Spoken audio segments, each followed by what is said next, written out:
Hey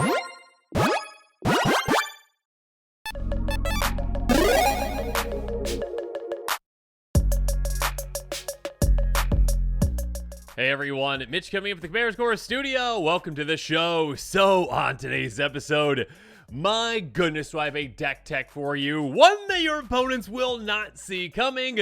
Well, unless they've seen your deck before and, or, you know, you showed them this episode and like, look at the cool deck I built. Then maybe they will see it coming. But if you don't do those things, they will not see this coming because, yeah.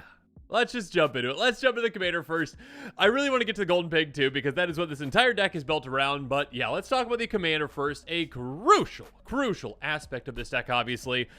We got Lagomos, Hand of Hatred. Oh my goodness. This is a fantastic Commander for this strategy because, well, again, our entire deck revolves around one card, and we need to get it. So Lagomos, Hand of Hatred is a 1/3 human shaman for 1 black and a red. It's also only 10 cents, a very budget-friendly commander. We'll talk about the rest of this budget as well here in a little bit. Regardless, at the beginning of combat on your turn, create a 2/1 red elemental creature token with trample and haste. Sacrifice at the beginning of the next end step.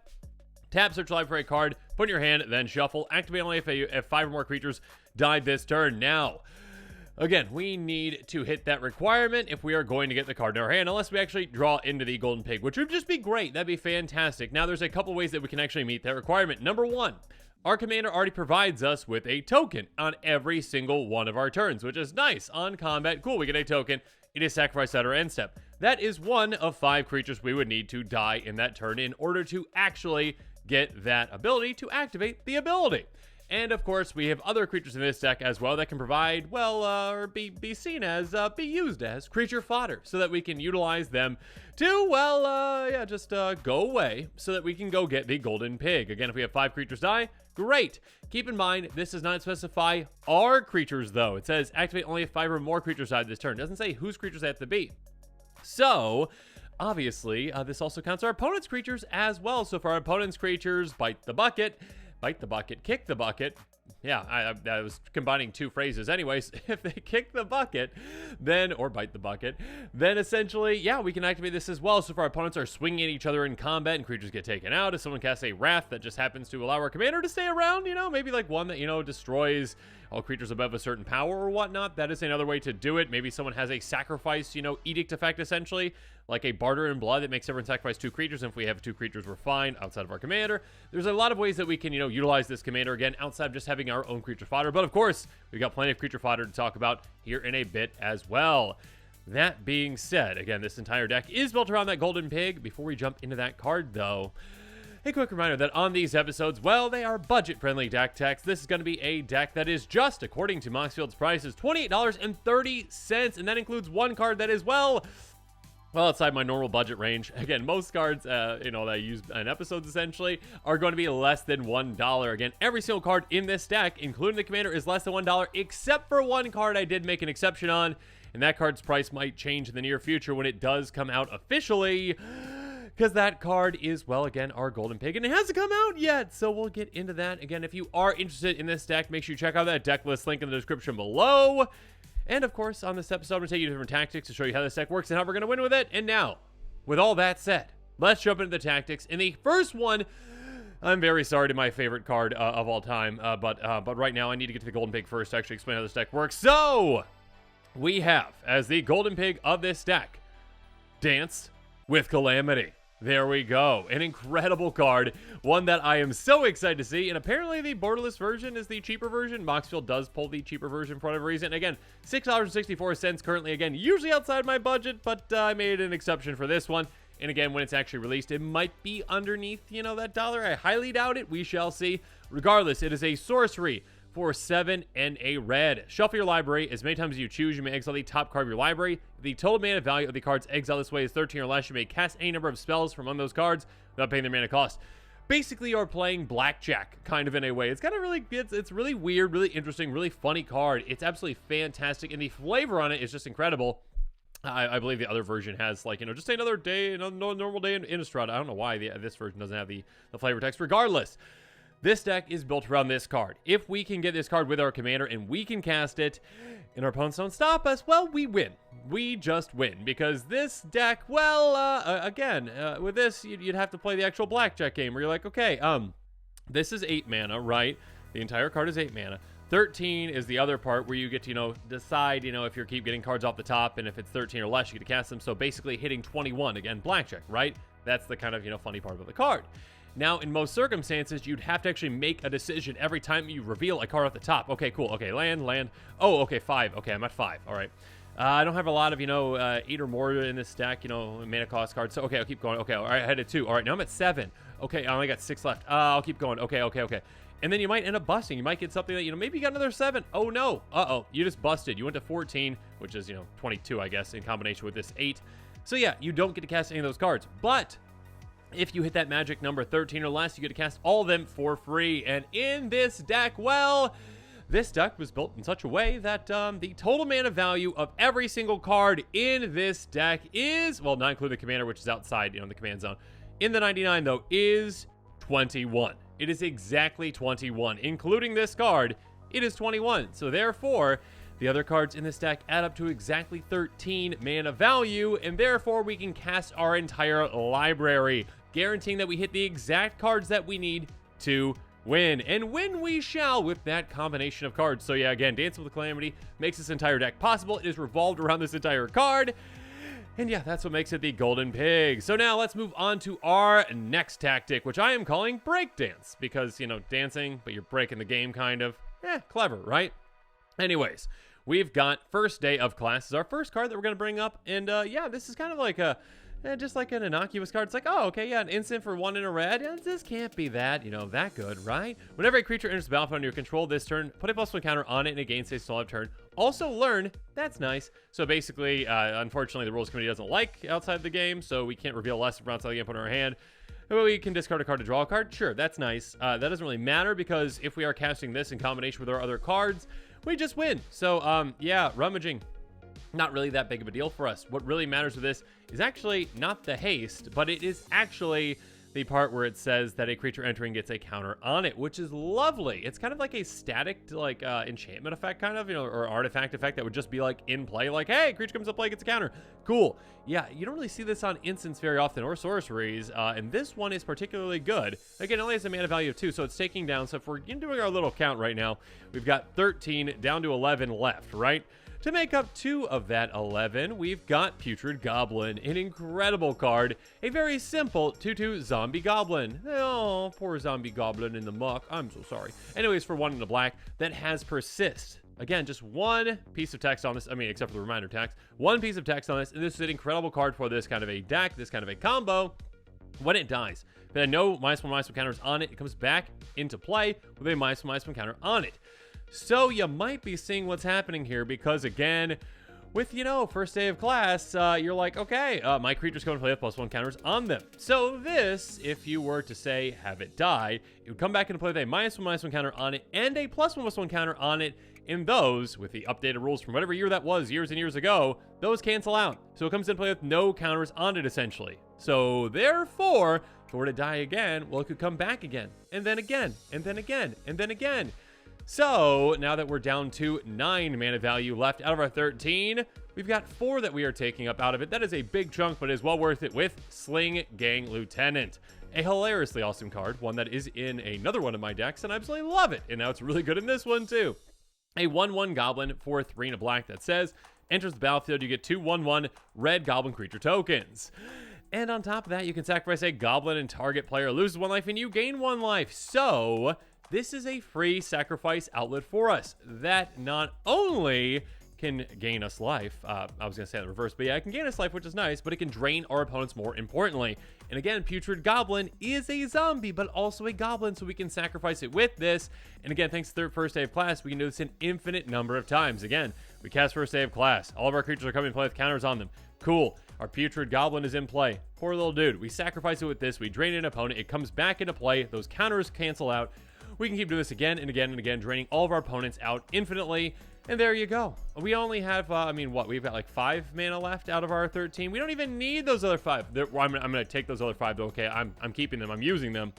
But we don't even need those other 5. If we can get this combination of cards to work. Now, you might be thinking, Okay, well, do you have any other cards in the deck then? Because you only have 5 mana value left. And the answer is yes, we do, because we can do some really sneaky things. So let's move on to the next tactic, which I am calling low land, because, it's like low and ramping, but yeah, anyways. First up, there's Wayfarer's Bauble. There we go. I'm sorry, Wayfarer's Bauble. I didn't actually put you first in the episode like I usually do. I'm so sorry. Please forgive me. I kind of just had to talk about the golden pick first. Okay, you forget. Okay, thank you. Thank you. I appreciate you understanding. Anyways, pay 2 tap, sacrifice, go get a basic land into play, tap, then shuffle. Again, mana value matters for this deck. This has 1 mana value.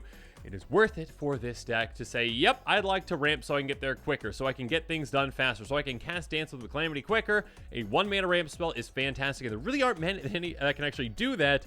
And a great way to go get a land. Thank you, Wayfarer's Bauble. Next up, though, we've got some free ramp spells, including Astral Cornucopia. This one costs XXX, so again, in total, 0. If this is pull off the top library, it is 0. All those X are considered to be 0. But when we play it, it's not going to be 0. Enters the battlefield with X charge counters on it. Tap, choose a color, add 1 mana of that color for each charge counter on it. Basically, hey, you're getting 1/30 amount of mana back that you put into it. So we pay for 3, we tap for 1, we pay for 6, we tap for 2, etc., etc. So yeah, depending on where we're at in the game, we can get this down earlier or later to help us ramp. Speaking of which, even better in this deck, in my opinion, is Everflowing Chalice. Artifact for 0, multi-kicker 2, taps for 1 for each of its charge counters, essentially. So basically the exact same thing as Astral Cornucopia, but it is basically for every 2 mana that you put into it, you get 1 back. So yeah, this can be huge in getting us ahead, getting us to the point where we can cast Dance with Calamity quite quickly. Next up, technically a first turn play as well, we've got Soul Talisman. Yeah, unfortunately, Soul Ring is not budget friendly. It's not underneath $1. Soul's Talisman is, though. Suspend 3 for 1, tap for 2. So yeah, basically a Soul Ring, but on suspend. Again, this is perfect for this kind of deck because it does not take up any of our mana value. Again, none of it. Again, we basically have, I think, 4 mana value left, right? Essentially, if we don't want to get over that 13, and we do not. So we're including another card that is going to take up 1 of that, but it's going to be well worth it with Dark Ritual, a fantastic card. An interrupt, it's an instant for a black. It's going to add black, black, black to our mana pool. So yeah, we get just a burst of mana. Again, we can, with this kind of a commander, we can actually, win quite early if we get set up properly. We get our commander out. If creatures die early enough, we can actually win early enough where we're like, okay, I got Dance with Calamity, and then I cast it. I mean, turn 4, turn 5, potentially even. You can probably get up there and actually just win. If your opponents don't stop you, you just win. That's how this deck works. Speaking of winning, you're also going to be winning when casting Infernal Plunge. This is a great card for this kind of a commander for a couple of reasons. Sorcery for a red. This will cost to cast it. Sacrifice a creature. Add red, red, red to your mana pool. We have creatures that we actually want to sacrifice. Plenty of them, actually, because, again, our commander has that requirement that we can't activate that ability, that very important tutoring ability, unless 5 creatures died. So this can actually help us get those creatures to die, which can then help us actually, get the mana for the Dance with Calamity as well. So that can be pretty impactful. And again, if you're counting along with me, I believe we have 2 mana value left. So with one of those, we've got Pyramid of the Pantheon. I think this one's just jokingly called Builded Lotus, and I love that. It's fantastic.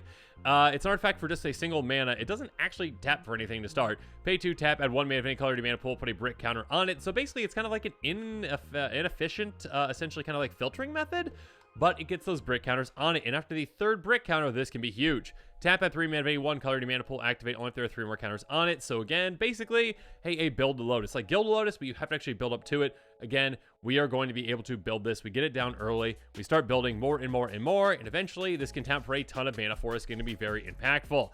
Speaking of impactful, though, we can have our creatures help tap as well with Springleaf Drum. Again, with our commander or with other creature fodder that we have out there, we can utilize them now as mana dorks, essentially with this. An artifact for a single mana, tap and untap, tap to tap an untapped creature you control, add 1 mana of any color.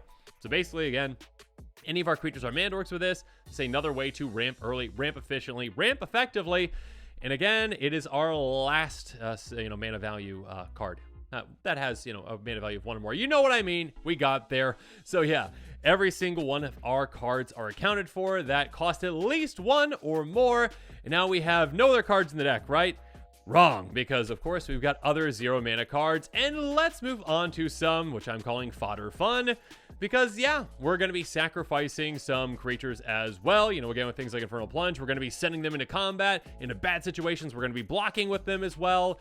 We're just going to get creatures out there so they can hopefully die in one way or another so that we can get our commander to activate. So first up, we've got, oh goodness, I knew I'd have to try to pronounce this when I got to it, but I'm not ready. Here we go. Asmaran Namar Decad I messed up already. You know what the card is. Anyways, the longest name in Magic history. Impossible to pronounce. A 3/3 human wizard. As long as you discard a card this turn, you can pay Rakdos to cast the spell. It has no mana value. Again, 0. But we can't cast it unless we discard it. We've got some ways like some bounce lands in this stack to actually, bounce a land back to our hand. So then we actually can, be over 8 just even being on, our land drops for the turn. We can also hold back a land for a turn if we need to, essentially. In a lot of situations, just be like, yeah, okay, I'll do that. And then, yeah, I will have to discard. So you can actually discard this. Or an opponent might make us discard. There are ways to actually discard this so that we can, ensure that we can actually play it. When it enters the battlefield, search live for the cookbook. We don't have that. Sacrifice foods. We don't have those as well. Basically, again, this is just a 3/3 that does not take up any mana value in the deck. It's just another creature fodder piece. Speaking of which, Chimeric Mass. X spell, again, so basically 0, right? Enters battlefield, X charge counters on it. Pay 1 until end of turn. It comes in a construct artifact with this creature's power and toughness or equal number of counters on it. This is pretty fantastic, actually, because this is just a creature that we can have just die. We can just have this creature get taken out right away. We can cast this for 0. It comes with 0 charge counters on it, and then when we pay 1, it just goes away. It's like, oh, oh no, I've got 0 toughness, I'm gone. So yeah, essentially this is a way to just add to our creature count. Again, this in combination with our commander's creature that it creates, and that sacrificed is going to be 2 in the turn. So if we've got other ones that are dying, great. Speaking of which, we've got a weird card, but it's one that works great with this deck, Clown card. 1/1 vehicle for X. Enters the battlefield, roll X 6-sided dice. For each odd result, create a 1/1 white clown robot artifact creature token. For each even result, put a counter on this. Crew 2. We are, of course, hoping for a lot of odd results so we can make a lot of creature tokens with this. And again, just another potential creature. Again, we can crew this to make it into a creature, hopefully, again, getting taken out in one way or another. Moving on, Cryptic Trilobite. Yeah, there's a couple of these X creatures that are just great because you're like, yeah, you don't get any counters. You're just going to go away first up. So a 0/0 Trilobite again for XX. But again, we're just going to spend 0 on each of those. Enters battlefield, X counters on it. Nope. Remove a counter from it, add colors. So I guess we really can, actually, if we really don't care about taking it out. If we want to actually kind of bank that mana, we actually can just kind of get it out there and bank the mana, so sure. But spend only to activate abilities. Anyways. So yeah, you can just kind of get it out there and then remove those counters whenever you need to, essentially to, well, just float the mana if you don't even need it for any abilities, and just, yeah, take the creature out as well. Next up, we've got Endless One. Yet another 0/0 for X. That's going to enter battlefield, X counters on it, but we're just going to be like, no. You don't get any counters. So again, we can just play this during our turn. Immediately, it's sacrificed, essentially. Not sacrificed, just taken out by static effects. Anyway, it's gone. It dies. It adds to our creature count. Speaking of which, Ornithopter. This one is unfortunately not going to take itself out. It's a 0/2 Thopter with flying for 0. A great card. One that cannot take itself out, but of course, there's going to be plenty of opportunities for opponents to take it out, in one way or another. And then we've got one that can make us a lot of creature tokens throughout the game, Orochi Hatchery. This one is a token generating machine for us. It's fantastic. XX for an artifact. Comes with X charge counters on it. Pay 5 tap. You get a 1/1 green snake creature token into play for each charge counter on it. So again, let's say we paid, 4 mana in total. This 2 and 2 for the X's. We pay, we tap, we make 2 creature tokens. Next turn, we pay, tap to make 2 creature tokens. Each time kind of adding to our army. Hopefully more of our creatures die. And when they do, well, then we can, get our commander's activation. One we do need to be careful with, though, is Pact of the Titan. An instant for 0. Create a 4/4 red giant creature token at the beginning of your next upkeep. Pay 4 in a red. If you don't, you lose the game. Make sure you do that. Make sure you do that. Definitely make sure you do that. If you don't do that, you're going to lose the game, and that's not good for anyone. That being said, this can be a good kind of panic play, I guess, if you're able to play in your turn and somehow still sacrifice it. And if you're going to win with the combo, you could still do that. But yeah, most of the time, make sure you're paying that. Make sure you've got the mana ready to pay for that. One that we do not pay for in the next upkeep, Rograk, Son of Roga, 0/1 Kobold Warrior with First Strike, Menace, and Trample. So very ferocious and fearsome if it had power. We don't really have any ways to give it power, which we don't care about because we just care about it dying. I'm very sorry, Rog, but yeah, you're not going to become the legendary warrior that you really think you are right now. But I'm very sorry. Anyways, next up, Shifting Wall. Yet another creature that can just die when it comes into play. 0/0 counts as a wall. Cool, has Defender. Comes with X counters on it. Again, that's going to be 0. We just have like 3 or 4 of these in our hand, right? We can just go and do it on our turn, essentially. Just get all 4 of them into play. They all sacrificed, and then, yeah, we just tap our commander after our, 2/1 token dies as well. And, yeah, we've got one more to round it out with Ugin's Conjurant. Again, 0/0 for X. Enters with counters on it. Damage will be dealt to it. Those are removed. It doesn't matter. All we care about, again, is it's going to be a 0/0 for 0 mana that is going to die right when it comes into play, which again is fantastic and exactly what we need. Now, speaking of 0, we are not done with our 0 cards just yet. And now, outside of creatures, we also have some other ones that can be very helpful. So in this tactic, which I'm calling My Hero 0, we've got Briber's Purse. This is a very weird card, one that actually can be pretty impactful for you and can actually save you and kind of stall things out when you need them to. An artifact for X, enters the battlefield, X gem counters on it, pay 1 to tap, remove a gem counter from it, target creature can't attack or block this turn. You can kind of use this in a deal with other players. Yeah, you can be like, okay, this player over here is clearly going to be aggressive with the creature, they'll probably attack you. If you kind of give me a turn off of stuff, like, I'll make that not be able to attack, or I'll make it not be able to block your stuff or whatnot. Or again, if an opponent has a creature that is evasive that's going to be coming at you that's quite massive and you don't want to, take a bunch of damage, you can be like, you can't attack with that one. So it seems like kind of an innocuous card, but it is one that can definitely make an impact. And again, has a mana value of 0. So it does not impact your, 21 count, essentially. Next up, we've got Claws of Gix. This one is incredible. Oh my goodness, I'm so happy this one was back budget friendly again. Artifact for 0, pay 1, sacrifice permanent, you gain 1 life. This one is absolutely fantastic. Again, we've got creatures that we're going to be getting into play, and we want to be able to get rid of them so that we can have our commander say, yeah, I can tutor now. So with this, again, just pay 1 mana to sacrifice permanents. This can, again, just be basically the way to just drop this and immediately be able to tutor and get the Dance of Calamity and then win from there. Also, one that I never thought would be budget friendly ever, but it apparently just barely is right now. Mishra's Bauble, artifact for 0, tap, sacrifice, look at the top card of target player's library, draw a card at the next turn's upkeep. We can look at ours, look at opponents. The important thing is this is basically just kind of like a filtering mechanism. We can just dig through our deck a little bit further. So yeah, being able to, delay draw, nice. And also, yeah, see the top card? Why not? Sure. Cool. Why not? Who cares? Anyways, next up, Tormod's Script. This can just be great, of course, against opponents, graveyard synergies, 0 cost artifact, tap, sacrifice it, exile target player's graveyard. Just a good card to have. Again, if someone's got, in a reanimate deck, if they've got a self-mill deck, this is a good way to slow them down or just completely decimate them. Now, outside of our 0 cost cards, we also have, well, other cards that are just inherently 0 cost, but ones that can really impact us and are just taking up a land slot in the deck. So let's go on to other fodder. Let's talk about some lands that can help us out with that. We're going to go through them pretty quickly. Cradle the Accursed. We can pay 3, tap, and sacrifice to make a 2/2 zombie. So again, being able to add more and more fodder to the table can help us meet that requirement for our commander. Moving on, Crawling Barrens. Pay 4, get 2 counters on it. It becomes an elemental until end of turn. Cool. Again, we can make this into a decent threat if we really want to throughout the game, or again, just in the right situation, make into a creature, maybe sacrifice it with Claws of Gix, etc., etc. Speaking of which, Dread Statuary, 4 becomes a 4/2. Awesome. Cool. Ways to get it taken out. Again, just by having these on your lands, we got a 2-color deck. We've got plenty of ways to fix our mana. Again, we've got plenty of lands in this deck as well. So yeah, having some colorless lands in there is going to be no big deal at all.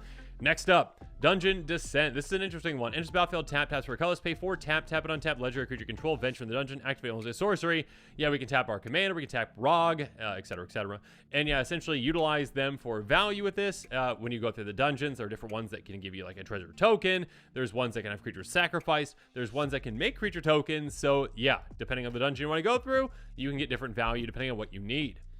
Speaking of value, though, for free, Dwarven Mine, if we meet the requirement. Enters the battlefield, tap, lets you control 3 other mountains. So if we control 3 other mountains, great. Comes to play untapped, and when it does, we get a 1/1 red dwarf creature token, which is huge. Again, just getting a token for free, that is massive. Moving on, found to the consoles. Pay 5, tap, sacrifice, make 2 Thopters. Yep, easily done, easily made. Great blockers for us, and again, great sacrifice fodder. Next up, get to encampment.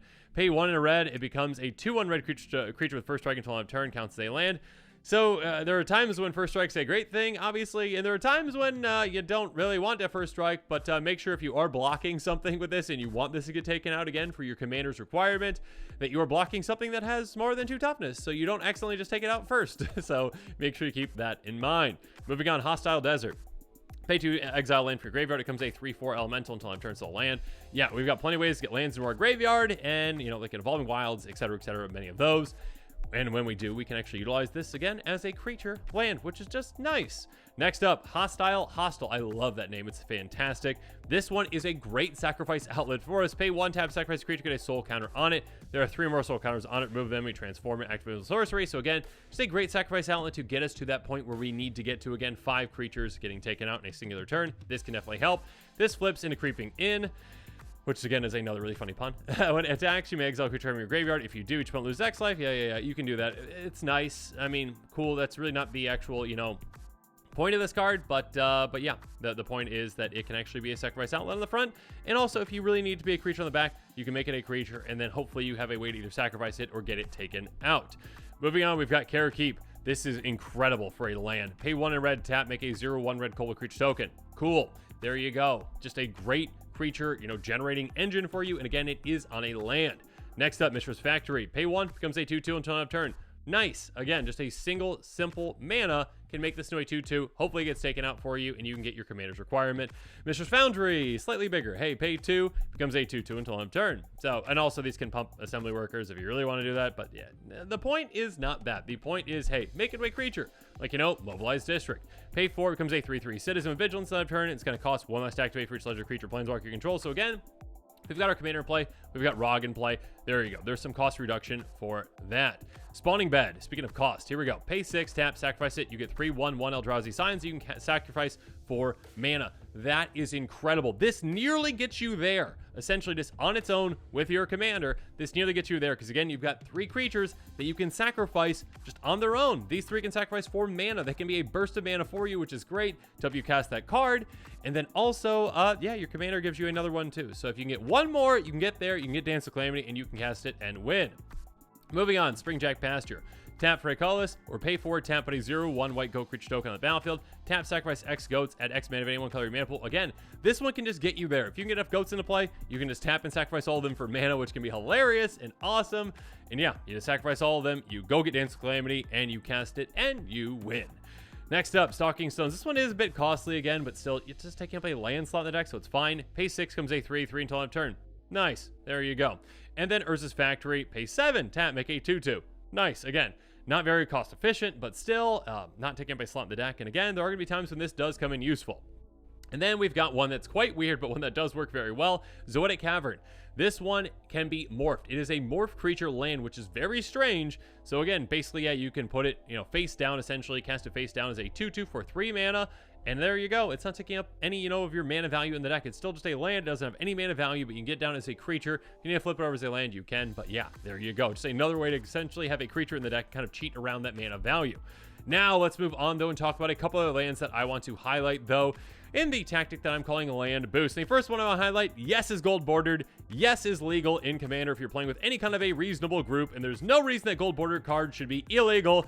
Rules committee, shame on you. Anyways, Crystal Vein, 75 cents for the gold border version. Tap for 1 colorless, or tap, sacrifice, add 2 colorless mana to your mana pool. Being able to just get a burst of mana when you need it is huge. Again, you can cast Dance of Calamity actually quite early if you get set up quick enough with this kind of a deck. Again, like turn 4 or 5 probably, maybe even earlier than that. Probably, let's just stick with that. But yeah, maybe even earlier depending on what you're doing. But there you go, being able to sacrifice a land to essentially just get there and win. Again, what does it matter if you lose lands if you're casting the card that just wins you the game?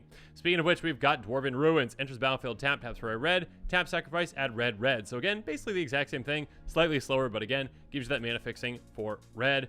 Moving on, Mirror Landscape, just a great ramp card for basically, not any deck, I should say, but a lot of decks out there. Enters battlefield, tapped, pay 2, tap, sacrifice, go get 2 basics that share a basic type, essentially into play tap. So there you go. Basically, go get either, swamps, go get mountains. Doesn't matter. It helps ramp you, helps get you ahead. And then we've got Sandstone Needle. Comes to play 2 depletion counters on it. It comes to play tap. You can tap, remove one of those depletion counters from it. It adds 2 red mana to your mana pool. Once it's out of depletion counters, you sacrifice it. So yeah, again, burst of mana. Don't utilize this until you need to utilize, Dance of the Calamity. But again, it can get you really far ahead. It can get you to the point where you can cast that card quite early. Again, I mean, if you just had Dance of the Calamity in your hand and you had like these, lands in play that can just basically burst for mana, and you had a ritual effect or 2, yeah, you could probably just win quite early. Actually, yeah, you could probably win, with a ritual or 2, you could probably win turn 3. Actually, yeah, Dwarven Ruins turn 1, Sandstone Needle turn 2, Crystal Vein turn 3, cast one of your 0 mana creatures, sacrifice with the plunge, and you probably get there, I would assume. I don't know. If you had Dark Ritual as well, maybe. I don't know. You can definitely get there. I'm assuming turn 3. Let me know in the comments, so there's got to be a way to do it. I just didn't write it down. I probably should have. Regardless, we're on the last card movie highlights. Let's get to that first. Terrain Generator. A land that can tap for colors. Pay 2, tap a base land card from your hand on the battlefield tapped. So again, yet another way. Again, finally budget. Barely at 98 cents right now. Finally budget. But yeah, being able to, ramp you essentially with just a land. It's a great way to do it. So yeah, overall, I think this deck is pretty exciting. I hope that you enjoyed it as well. Yeah, it's quite weird. It's quite off the wall. It is definitely surprising. And yeah, let me know what you think about it in the comments below. Again, if you are interested in it, the deck list link is in the description below. And of course, as always, thanks again and have a good one. This show and episodes like this one are possible thanks to viewers like you. If you're looking for an easy way to help support this show, make sure that you like, share, and subscribe. Also, hit that bell notification icon so you don't miss any new episodes. You can also go check out our playmats and other merchandise at thecommandersquarters.com. We also have a ton of brand new t-shirt designs in stock, so make sure you check out those as well. Another easy way to support this show is with our TCG Player affiliate links. So whether you're buying a deck or individual cards, you can use this general link right here or one in the description. And the final way that you can support this show is by supporting us directly by becoming a patron. There are many benefits to being a patron, and I truly couldn't do this without all their support.